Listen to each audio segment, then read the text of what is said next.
Hello and welcome. सर्वांचं स्वागत आहे पराग मॅथ्स क्लासमध्ये. तर जेईच्या रेग्युलर सेशनमध्ये आजचा आपला टॉपिक आहे स्ट्रेट लाईन मधला equations of bisectors of angle between the lines. आता हे दोन लाईन आहे आपल्याकडे, ठीक आहे. तर आपण अज्यूम करू लेट L1 एक लाईन दिली आहे A1x B1y plus C1 equal to 0. दुसरी लाईन आहे माझी L2, त्याचं नाव ठेवू आपण समजा A2x B2y plus C2 equals to 0. आता दोन लाईन आहे. तर दोन लाईन मध्ये किती अँगल असतील? दोन अँगल असतात. एक हा छोटा अँगल, सपोज ह्या अँगलला म्हटलं आहे मी थीटा, आणि हा उरलेला अँगल, हा टोटल किती असणार आहे? टोटल एका लाईनचा अँगल असते 180. हा 180 मधून कमी केला तर आपण किती झाला? 180 मायनस थीटा. आता या अँगलला आपल्याला बायसेक्ट करायचं. बायसेक्ट म्हणजे काय? दोन तुकडे करायचे इक्वल पार्ट मध्ये, ठीक आहे. तर पहिल्या लाईनला मी समजा बायसेक्ट करतो. ह्याचा पहिला अँगल बायसेक्टर. सिमिलरली हा जर दुसरा अँगल बायसेक्टर. म्हणजे एका लाईनला आपण दोन वेगवेगळे अँगल बायसेक्टर मध्ये डिवाइड करू शकतो. आणि खास गोष्ट काय, दोन्ही अँगल बायसेक्टर काय राहणार आहे? आता इथे दिसत 90 डिग्री दिसतात, असं काही रूल नाही आहे. इथे काहीतरी अँगल असेल, इथे पण काहीतरी अँगल असेल. समजा हा 60 असेल तर हा 30 आणि 30 होणार. हा 120 असेल तर 60 आणि 60 असणार. 30 आणि 60 टोटल 90 डिग्री. तर दोन आपसात काय आलं? 90 डिग्री. किंवा आणखी एखादी घेऊन बघू. समजा हा आता 40 असेल तर हा उरलेला किती राहणार आहे? कारण की टोटल अँगल 180 आहे. हा 40 असेल ना, हा 40, हा 20 आणि 20 उरलेला किती झाला? मग 40 गेला 180 मधून 140. त्याचा हाफ किती झाला? हाफ किती झाला? ऑब्वियस आहे ना, हाफ झाला आपला 140. 70 आणि 20 90.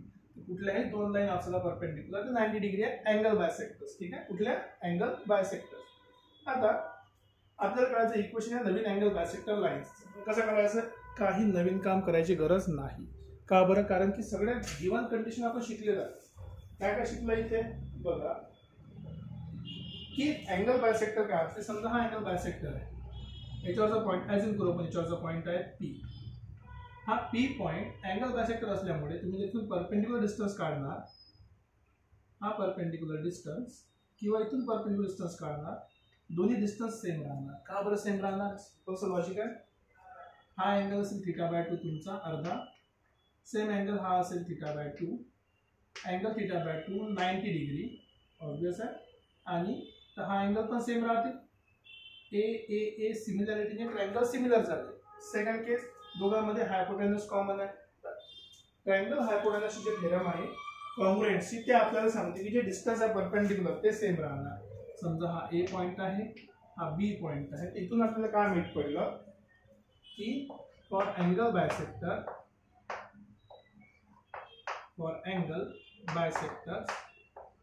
लॉजिक समजतं. कारण की हे क्वेश्चन डायरेक्टली येत नसतात, तुम्हाला अंडरस्टँड करावं लागेल क्वेश्चन मध्ये दिलेलं काय. फॉर अँगल बायसेक्टर्स आपल्याला काय माहिती आहे की जे डिस्टन्स आहे एपीचं it is equals to BP. दोन्ही डिस्टन्स सेम आहे. मग ते डिस्टन्सचा फॉर्म्युला आपण आधीच काढलाय. समजा हा पॉईंट आपला x1 y1 असेल, so distance of point x1 y1 to line L1 आणि distance of x1 y1 on line P2. Distance formula आधीच बघितलाय आपण, सो अप्लाय करू आपण. सो पहिल्या पॉईंट मध्ये x1 y1 पुट करा. So a1 x1 b1 y1 plus c1 divided by under root a1 square plus b1 square, right, equals to. ना obviously distance आहे म्हणून मॉड्युलस मध्ये लिहितो. सेम केस इथे a2 x1 plus b2 y1 plus c2 या point मध्ये पण put केला लाईन मध्ये डिस्टन्स काढण्यासाठी, divided by a2 square plus b2 square. आता दोन्ही साइडला मॉड्युलस द्यायची गरज नाही, कारण हा एकदा प्लस मायनस झाला तर याला प्लस मायनस द्यायची गरज नाही. हे दोन्ही इक्वेशन जर तुम्ही सॉल्व्ह करणार तर तुम्हाला जे इक्वेशन मिळणार ते काय? Equation of angle bisector. आणि लक्षात ठेवा अँगल बायसेक्टरच्या केसमध्ये इथे x1 y1 म्हणा किंवा xy म्हणा, ज्याचा आपण लोकस काढतो. शेवटी काय काढतो? लोकस काढतो ना. हा असा लोकस आहे जो दोन लाईनच्या मध्ये इक्वल डिस्टन्सवर आहे किंवा it is on the angle bisector. Locus आहे. लोकसची कंडिशन काय असते? आपण या ठिकाणी काय यूज करतो? h, k आणि नंतर त्याला xy ने रिप्लेस करतो. So replacing by xy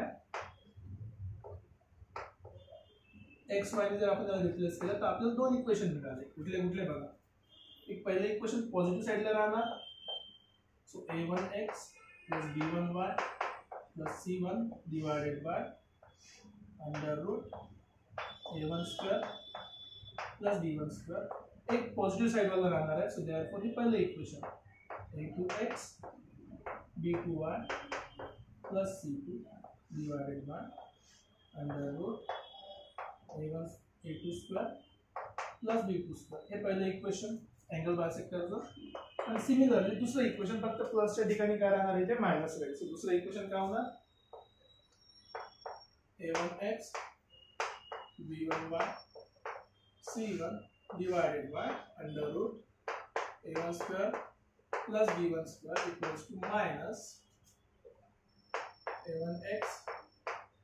a2x b2y plus c2 divided by under root a2 square plus b2 square. आता ओके, तर आपल्याला दोन इक्वेशन मिळाले, इक्वेशन नंबर 1 आणि इक्वेशन नंबर 2. आता आपल्याला माहित पडलेलं आहे की दोन आपल्याकडे अँगल बायसेक्टर आहे. हा एक पहिला, हा एक दुसरा. हा पहिला अँगल बायसेक्टर, हा दुसरा अँगल बायसेक्टर. आता आपल्याला ओळखायचं की कुठला अँगल बायसेक्टर ॲक्यूट आहे, कुठला अँगल बायसेक्टर ऑब्ट्यूस आहे. ठीक आहे, ओळखणं खूप सोपं आहे. आता का ओळखणं सोपं आहे बघा, एकदम सिंपलच आहे. लॉजिक सांगतो आधी कुठला अँगल बायसेक्टर घ्यायचा आहे. तर हा टोटल अँगल किती आहे, थीटा आहे.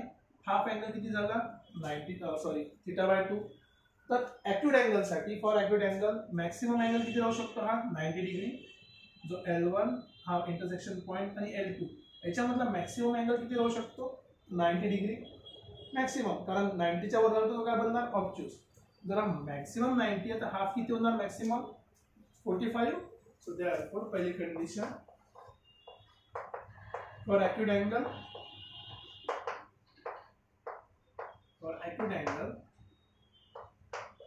tan of theta by 2 should be less than 1. tan चा जो theta by 2 आहे less than 1, किंवा आपण असे म्हणू शकतो की theta by 2 जो अँगल आहे it should be less than pi by 4. जो हाफ अँगल आहे तो काय लेस दॅन पाय बाय 2 किंवा theta should be less than pi by 2. हेच आपलं ॲक्यूट अँगल म्हणून सांगते. ऑब्ट्यूस साठी काय होणार obviously greater than. So for obtuse angle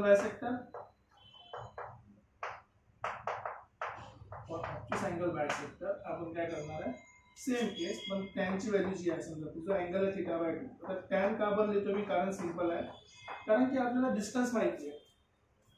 tan theta काढू शकतो नाही डिस्टन्स, तर tan थीटाचा फॉर्म्युला घेतला आपण लिहिण्यासाठी. ठीक आहे, so tan theta by 2 should be greater than 1. 1 पेक्षा मोठा असेल म्हणजे काय की theta by 2 is greater than pi by 4 किंवा theta is greater than pi by 2 म्हणजे झाला ऑब्ट्यूस अँगल. ठीक आहे, कंडिशन तुमच्याकडे ऑलरेडी आहे. हे आपल्याला सांगते की ऑब्ट्यूस आहे, हे सांगते आपल्याला ॲक्यूट आहे. मग इथेच थांबायचं का नाही, इथे बिलकुल थांबायचं नाही. आपल्याला फक्त कंडिशन माहीत पडली आहे की जो अँगल आहे तो मोठा आहे की छोटा आहे. ठीक आहे, पण याच्यासाठी एकदम शॉर्टकट मेथड आपल्याकडे आहे. सर एकदम काय शॉर्टकट मेथड. शॉर्टकट मेथडसाठी कंडिशन काय माहिती आहे का, खूप इम्पॉर्टंट कंडिशन आहे शॉर्टकटसाठी. शॉर्टकट मेथडसाठी for C1 greater than 0 and C2 greater than 0 हे खूप इम्पॉर्टंट आहे. शॉर्टकट मेथडसाठी सगळ्यात पहिली कंडिशन लक्षात ठेवा. जर तुमच्याकडे एखाद्या इक्वेशन मध्ये C1 C2 जर निगेटिव्ह असेल त्याला मायनसला मल्टिप्लाय करून आधी पॉझिटिव्ह करून घ्या. जेव्हा तुम्ही पॉझिटिव्ह करून घेणार त्यानंतर आपल्याला एक टेबल फॉलो करायचं. आपल्याला फॉलो करायचं टेबल. तर तो टेबल काय सांगते ते टेबल मी लिहितो. ठीक आहे, हा टेबल तुमच्या लक्षात राहायला पाहिजे. टेबल आपल्याला सांगते की ॲक्यूट अँगल पाहिजे की ऑब्ट्यूस अँगल पाहिजे. टेबल मध्ये आपल्याला ज्या गोष्टी माहिती पाहिजे, एक तर आपला अँगल असला पाहिजे ॲक्यूट किंवा ऑब्ट्यूस.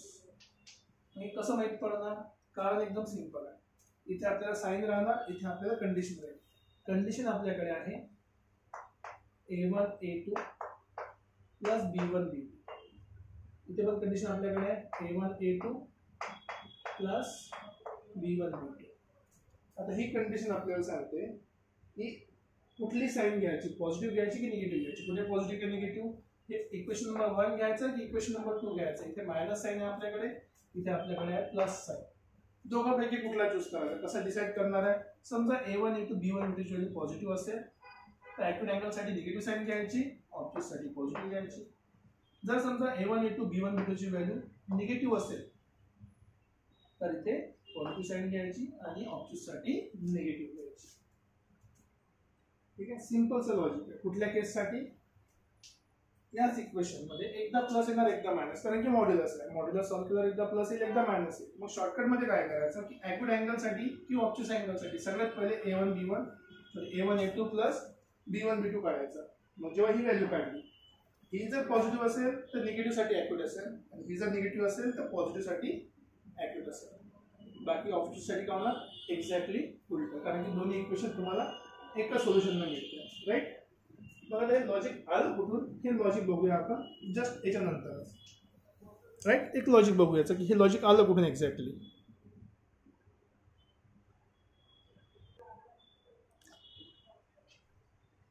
त्याच्याशीच कंटिन्यू करू. आपण फक्त एक बघणार आहे की बायसेक्टर जे अँगल आहे, जे बायसेक्टरचे अँगल्स, हे अँगल बायसेक्टरचे हे आहे, हा इकडला अँगल आहे, हा अपोजिट अँगल आहे, हा पण अँगल आहे. ते जे बायसेक्टर्सचे जे अँगल आहे ना, ते बायसेक्टर्सचे जे अँगल आहे ते अँगल त्याच्यामध्ये ओरिजिन येते की नाही. उदाहरणार्थ असं तर हा बायसेक्टरचा अँगल आहे, याच्यामध्ये ओरिजिन आली आहे, आणि हा जो बायसेक्टरचा अँगल याच्यामध्ये ओरिजिन नाही आहे. आपण जो बायसेक्टरचा अँगल याच्यामध्ये ओरिजिन नाही आहे, ओळखायचं कसं की कुठल्या बायसेक्टरच्या अँगलमध्ये ओरिजिन आहे किंवा नाही आहे. एकदम ओळखणं एकदम सिंपल आहे. आपल्याला माहिती आहे, आपण लाईनचं इक्वेशन लिहिणार आधी. आपल्याला गिवन जी लाईन आहे ती आहे A1x B1y प्लस C1 = 0. ही दुसरी लाईन आहे, ती झाली आपली A2x B2y प्लस C2 = 0. आता इथे एक इम्पॉर्टंट नोट म्हणून लिहितो, नोट नाही लक्षात ठेवायचं, नेहमी चुकीचं करतात. इथे C1 आणि C2 ची व्हॅल्यू आपण पॉझिटिव्ह पकडली आहे. C1 आणि C2 ची व्हॅल्यू पॉझिटिव्ह पकडली आहे. या लाईन मध्ये दिसत नाहीये कारण की इथे C1 पॉझिटिव्ह आहे, C2 निगेटिव्ह आहे. C1 आहे पॉझिटिव्ह आणि C2 निगेटिव्ह आहे. पण इथे आपण ॲज्युम केलं आहे की C1 C2 ची व्हॅल्यू काय पॉझिटिव्ह करून ठेवली. कशी केली, जर हे मायनस असेल तर सगळ्याला मायनसने मल्टिप्लाय करा, आपोआप ह्या निगेटिव्ह हा निगेटिव्ह पण हा काय होणार पॉझिटिव्ह. ते आपल्याला पाहिजे. आता इथून जर सॉल्व्ह करायचं असेल तर एकदम लॉजिकली तुम्हाला सांगतो आधी की जे आपलं इक्वेशन ऑफ बायसेक्टर आहे ते काय राहणार आहे, A1x plus B1y plus C1 √ A1² plus B1² = जर मी प्लस साईन घेतली ना तर काय होणार, A2x plus B2y plus C2 divided bye √ A2² plus B2². आता ओळखून घ्या. बघा कुठल्याही केसमध्ये काय, ही व्हॅल्यू आणि ही व्हॅल्यू काय स्क्वेअर करून रूट मध्ये आणली. स्क्वेअर आहे ना, स्क्वेअर नेहमी पॉझिटिव्ह असेल तर त्याचा रूट पण आपण नेहमी पॉझिटिव्ह घेतो. ओके, स्क्वेअर आहे त्याचा रूट काय घेणार आपण नेहमी पॉझिटिव्ह घेणार. ते पॉझिटिव्ह व्हॅल्यू आली, मग याला पण पॉझिटिव्ह ठेवला, याला पण पॉझिटिव्ह ठेवला. जर दोघांचा रेशो पॉझिटिव्ह असेल याचा अर्थ काय की हा जो पॉईंट आहे, जो कुठला पॉईंट असेल तो दोन साइड मध्ये आहे. जसं या बायसेक्टरचा समजा हा पॉईंट आणि हा पॉईंट, दोन पॉईंट काय या दोन लाईनच्या अपोजिट साइडला आहे. या लाईनच्या या साइडला, या लाईनचा या साइडला आहे. हे तर आपल्याला समजलं.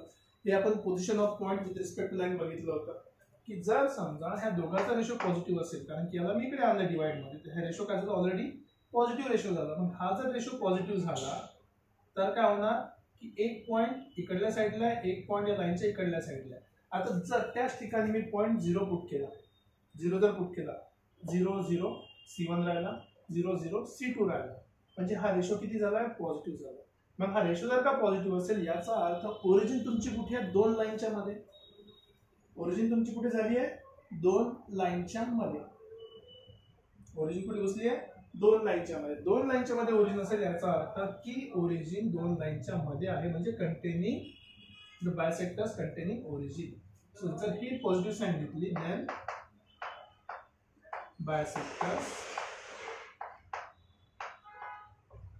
बायसेक्टरचा जो अँगल आहे तो अँगल कंटेनिंग ओरिजिन आहे. कंटेनिंग म्हणजे आहे त्याच्यामध्ये, ओरिजिन आहे. काय आहे? ओरिजिन. तीच जर गोष्ट आपण थोडीशी चेंज केली की आता जर हा रेशो समजा निगेटिव्ह झाला, हा जो रेशो आहे A1 आणि हा A1x B1y + C1 आणि हा इकडे आला, हा जर निगेटिव्ह झाला, निगेटिव्ह झाला याचा अर्थ काय की दोन्हीही पॉईंट लाईनच्या दूर आहे. दूर आहे म्हणजे एका साईडला आहे. एका साईडला असेल म्हणजे ओरिजिन तर मध्ये आली नाही आहे.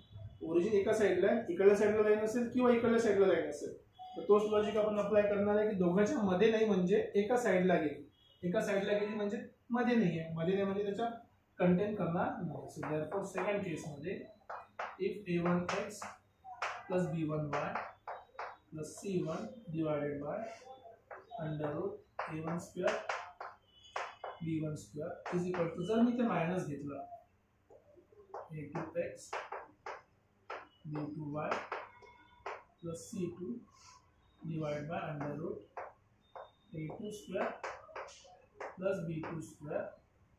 या केसमध्ये the bisector angle do not contain origin. The bisector angle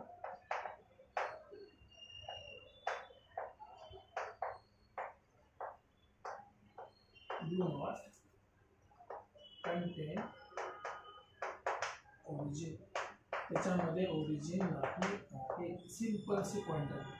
हे लॉजिक आपण position of point with respect to line बघितली आहे की या दोन लाईनच्या रिस्पेक्टमध्ये आपण या पॉइंटला चेक केलं.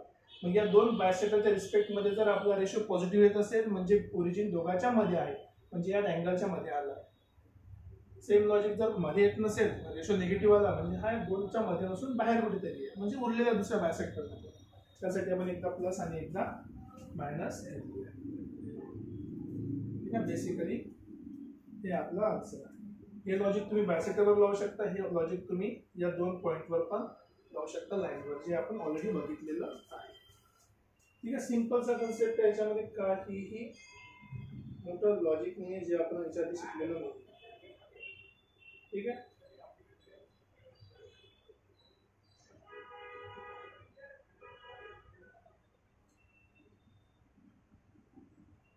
इथून आपण आणखी एक गोष्ट म्हणू शकतो. सपोज एखादी आज आमचा बायसेक्टर आहे आणि या बायसेक्टर माझा पॉईंट आहे अल्फा कॉमा बीटा. ओके, तो चेक करायचा आहे की if alpha comma beta is on the bisector, is on the angle bisector. Check करणं एकदम सिंपल आहे, काही मोठी गोष्ट नाही. लॉजिक आपण खूप वेळचं शिकतोय. बायसेक्टरवर जायचा अर्थ काय? या बायसेक्टरच्या लोकसवर हा पॉईंट आहे. जर बायसेक्टरच्या लोकसवर पॉईंट असेल त्याचा अर्थ काय? जर बायसेक्टरच्या लोकसवर हा पॉईंट असेल याचा अर्थ काय की हा पॉईंट या बायसेक्टरच्या इक्वेशनला सॅटिस्फाय करेल. आपण पुट करून बघू इक्वेशन मध्ये. On the angle bisector then simple सा तो पॉइंट पुट करा, A1 alpha plus B1 beta plus C1. ठीक आहे, आणि त्याचा आन्सर 0 यायला पाहिजे काहीतरी, म्हणजे इक्वेशन सॉल्व्ह नाही केलं आपण. डिवाइड मध्ये काय ऍक्च्युली तुम्हाला माहिती आहे, डिवाइड मध्ये आहे A1 square plus B1 square should be equals to A2 alpha plus B2 alpha plus C2 divide by under root A2 square plus B2 square. Okay, मग हे दोन रेशो इक्वल असेल, जर सॅटिस्फाय करत असेल ते काय राहणार तो पॉईंट बायसेक्टरवर. पण कुठल्या बायसेक्टरवर हे जर ओळखायचं असेल तर परत तेच लॉजिक यूज करू आपण. कुठल्या बायसेक्टरवर ते जर ओळखायचं असेल तर परत तेच लॉजिक या दोन लाईनच्या अपोजिट साईडला आहे की नाही. जर तुम्ही लाईन ड्रॉ केली या दोन लाईनच्या अपोजिट साईडला आहे का की दोघांच्या मध्ये आहे ते ओळखायचं आहे. तो पण एक लॉजिक अप्लाय करू शकता की हे पहिला पॉईंट आहे, इक्वेशन सॅटिस्फाय केलं बायसेक्टरचा तर तो पॉईंट बायसेक्टरच्या लाईनवर आहे. सेकंड पॉसिबिलिटी काय असणार आहे की इफ या दोन लाईन आहे L1 L2 याच्यावर या पॉईंटचा रिस्पेक्ट काढू आपण की it is with respect to this point आहे की नाही, म्हणजे इंटरनल बायसेक्टर आहे की नाही. If A1 alpha plus B1 beta plus C1 and A2 alpha B2 beta plus C2 have same sign. Same sign असेल तर सेम साइन. जर सेम साइन असेल दोघांची सेम साइन असेल याचा अर्थ काय की दोन लाईनच्या मध्ये आहे. दोन लाईनच्या मध्ये म्हणजे कुठे आहे तो बायसेक्टरवर आहे.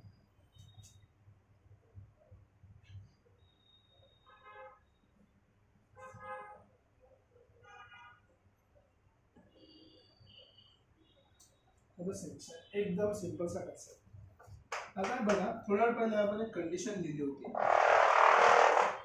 थोडा वेळ पहिले आपण एक शॉर्टकट फॉर्म्युला लिहिला होता की ॲक्यूट अँगल वाला आणि ऑब्ट्यूस अँगल वाला बायसेक्टर कसा ओळखायचा.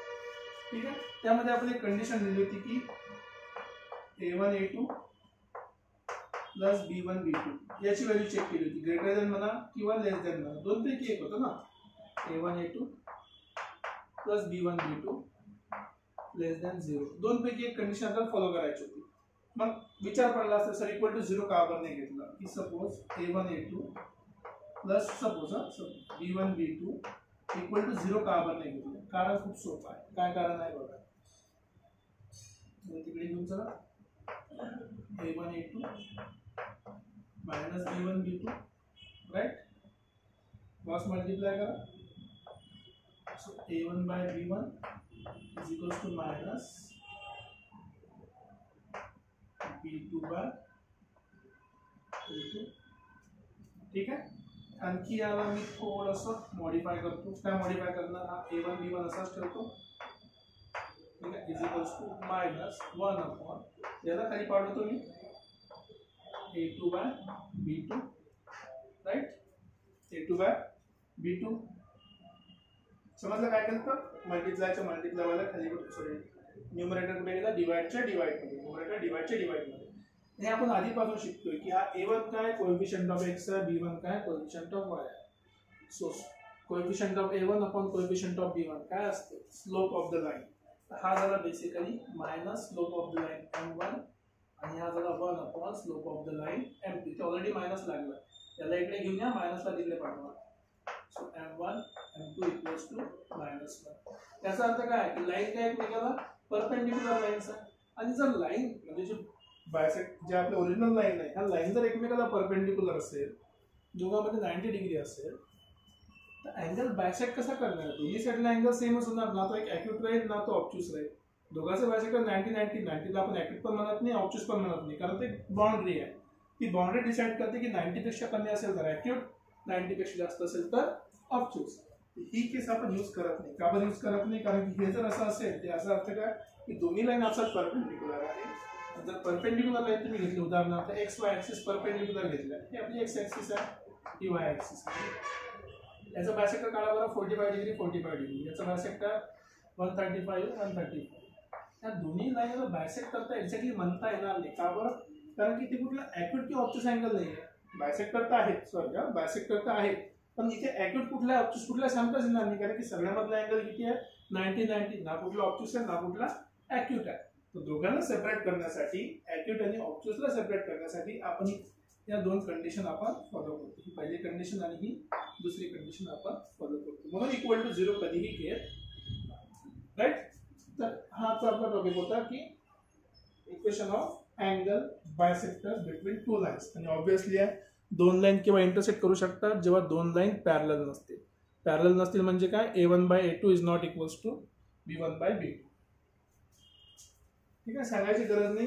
जर दोन लाईन मधला आपल्याला अँगल काढायचा, याचा अर्थ की अँगल काढायसाठी दोन लाईन इंटरसेक्ट करायला पाहिजे. इंटरसेक्ट केव्हा पॉसिबल आहे, जेव्हा लाईन पॅरलल नसतील. पॅरलल नाही आहे म्हणजेच लाईन काय इंटरसेक्टिंग आहे. आणि त्याची कंडिशन काय, पॅरललसाठी A1 by A2 equals to B1 by B2 not equal to C1 by C2.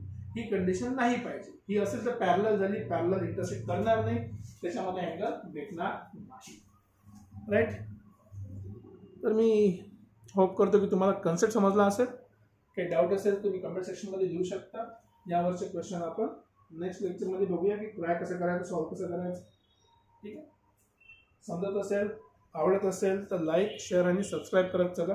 जेवढे तुम्ही लाईक करत चला, कमेंट करणार, तेवढे बाकीच्या लोकांपर्यंत पोहोचायला मदत होईल. ठीक आहे, तर भेटूया परत पुढच्या लेक्चरमध्ये. Till then take care, bye bye.